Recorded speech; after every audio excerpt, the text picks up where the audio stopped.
ازيكم يا جماعة عاملين ايه؟ يا رب دايما تبقوا بخير وصحة وسعادة. النهاردة ان شاء الله معانا خبر وتصريحين. زي ما عودتكم طبعا التصريحات مستمرة معانا على طول تقريبا طول الفترة اللي متوقف فيها الدوري. نبدأ بالخبر. سيف الدين الجزيري احسن تسعة في مصر. ماله سيف الدين الجزيري؟ بيقول لك يطلب الحصول على جميع مستحقاته المالية المتأخرة والتي تصل إلى مليون دولار. مليون دولار للموافقة على فسخ التعاقد. عايزين يفسخوا تعاقد سيف الدين الجزيري والراجل عايز فلوسه كاملة المليون دولار. دي أول حاجة أهو. طبعا خلاص بقى احنا فهمنا وحفظنا اللي هيحصل كالآتي: سيف الدين الجزيري مش هياخد فلوسه، هيمشي بعد كام شهر، هيرفع قضية في الفيفا، هيتحكم على الزمالك ايقاف قيد، يتوقف قيده، يدفع له جزء من الفلوس، يتفتح القيد تاني، يجيبوا لعيبة، كمان شوية يتوقف قيده، وهكذا وهكذا وهكذا. وطبعا غير سيف الدين الجزيري قيس على كده بقى لاعب واثنين وثلاثة واربعة. عندك مثلا زيزو ليه مستحقات هيحصل فيها معرفش ايه، هيتوقف القيد، يقول لك يا زمالك حتى بعد ايقاف القيد ده كله ومفيش، والناس كلها بتحاربك والناس كلها ضدك، ومع ذلك بتاخد الكونفدرالية وكاس مصر. كم انت عظيم يا زمالك. طبعا ده انا بقول لك التسلسل الاحداث اللي هيحصل. شوف يعني بصيغه اللي هو كوميديا شويه، بس انا بقول لك تسلسل الاحداث اللي هيحصل. دايما بنحط حته اللي هو رغم الظروف الزمالك ما اعرفش، انت اللي حاطط نفسك في الظروف. انت اللي حاطط نفسك في الظروف، انا مش مسؤول عن ظروفك.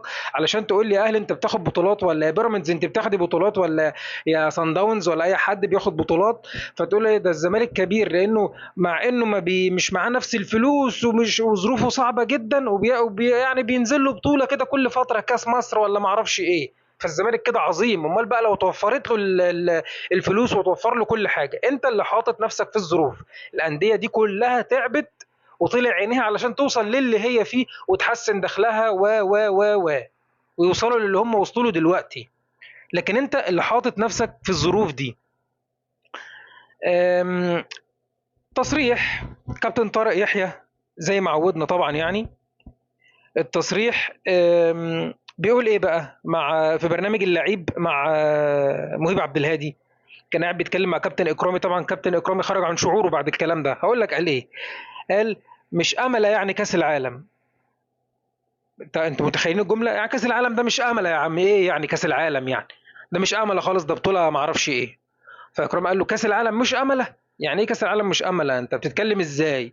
قال له ايوه مش امل، او ممكن السنه دي بس يعني هو اللي كويس، لكن قبل كده كان لا. طبعا اسقاط على النادي الاهلي عشان خاطر النادي الاهلي الاول كان بيوصل ثالث رابع ينافس ما اعرفش ايه، لكن المره دي مثلا عشان خاطر النتائج ما كانتش احسن حاجه للنادي الاهلي، فدلوقتي كاس العالم لا، كاس العالم كويس خلاص.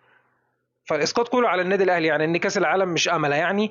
بس دلوقتي السنه دي يعتبر كويس علشان خاطر يعني كان قبل كده سبع فرق تلعب ماتش واحد وتلاقي نفسك في الثالث والرابع ما اعرفش ايه. طب ما انت بتلعب مع ابطال القارات، بطل افريقيا، بطل اوروبا، بطل اسيا، بطل امريكا الجنوبيه، تلعب مع ابطال القارات يعني برضو مش بطوله سهله برضو قبل كده. ما علينا يعني. دي صراحات الزملكاويه زي ما اتعودنا يعني. فكابتن اكرامي طبعا خرج عن شعوره. قال له طب ادخلها انت الاول وبعد كده ابقى اتكلم. يعني ادخلها انت الاول ونافس وادخل اللي كان فيها سبع فرق بس دي، وبعد كده اتكلم قول امله ولا مش امله يعني. فطارق يحيى بيقول له انت هتغير الموضوع يا كابتن اكرامي؟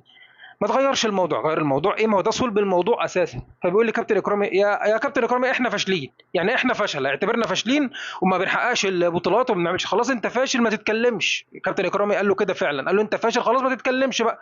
طالما فاشل يعني فاشل وبتعدل، ده انت بجح يعني. هو بمعنى الكلام يعني. ده الكلام اللي قاله كابتن طارق يحيى يعني زي ما اتعودنا طبعا. قناة الزمالك برنامج الكابتن محمد ابو العلا. كابتن محمد ابو العلا انا حضرته طبعا يعني. كان لاعب كويس جدا وكانت شخصيه وتحس شخصيه محترمه لغايه قبل ما يطلع على ميديا الزمالك وقبل ما يقدم برنامج في قناه الزمالك وهكذا. بس طبيعي البني ادم عشان اكل العيش لازم نتغير. كان في استضافه كان قاعد مع الضيف كان باسم مرسي كالعاده طبعا مش لاقي له شغلانه فبيلف طبعا على القنوات دلوقتي ويضرب في تصريحات بام الطخ. تمام. بيقول ايه كابتن محمد ابو العلا؟ بيقول لي باسم مرسي سمعت ان جالك عرض من الدوري الانجليزي وانت في الزمالك. باسم مرسي قال له تألقي مع الزمالك كان ملفت للنظر لدرجه اني كنت محور اهتمام اكبر انديه في العالم وقتها. جالي ارسنال وتوتنهام ومانشستر سيتي، لكن حب نادي الزمالك منعني. ابو العلا بيقول انت مستواك في 2025 بنفس مستوى باسم مرسي 2015، تلعب مستريح في ليفربول مع صلاح، الله عليكم. طبعا في واحد بيطبل والتاني بيزمر جنبه، يعني واحد بيطبل والتاني ايه بيزمر جنبه طبعا عشان خاطر ايه يصدق على الكلام بتاعه طبعا. ده حوار في قناه، انتوا متخيلين؟ ده حوار في قناه.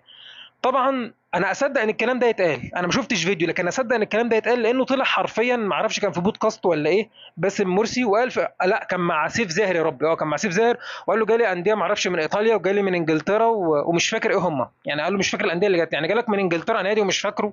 ما علينا يعني. فمن غير ما اشوف فيديو للكلام ده، الكلام ده اكيد حصل لان هو طلع قال وانا شفت فيديو مع سيف زاهر يعني، فطبيعي يقول كده والعقليه تعمل كده، يعني العقليه اللي هي بطلت كوره من زمان مش من دلوقتي اساسا يعني. شكرا انكم سمعتوني. السلام عليكم.